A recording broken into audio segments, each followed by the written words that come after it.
वो कोई है। कौन है?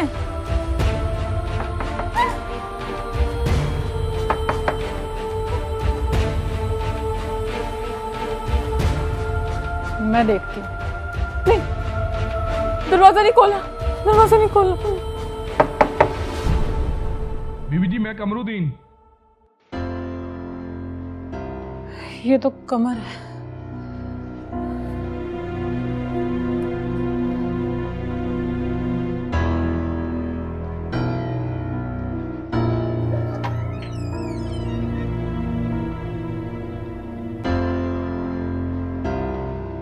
जी मैडम, आप इतनी घबराई हुई क्यों हैं? कोई बाहर था,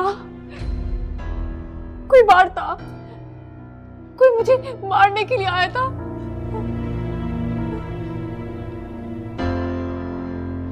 क्या हुआ कमरुद्दीन? कौन चिल्ला रहा था? कुछ नहीं, शायद इन्होंने कोई डरावना ख्वाब देख लिया। लेकिन तुम यहाँ क्या कर रहे हो? वो मैं भी चीख की आवाज सुनकर आया था।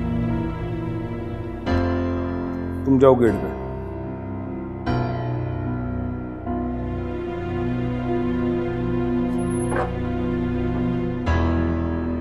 मैडम, आप बेफिक्र होकर सो जाए। सबको पता ही है हमारे सरकार का फार्म हाउस है। इधर कोई चोर चक्का आने की जरूरत नहीं करता।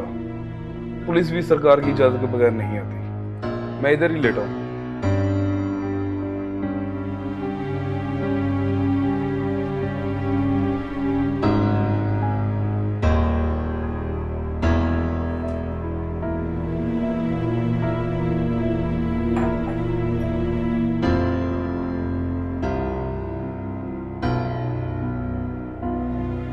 ये लो, पानी पियो।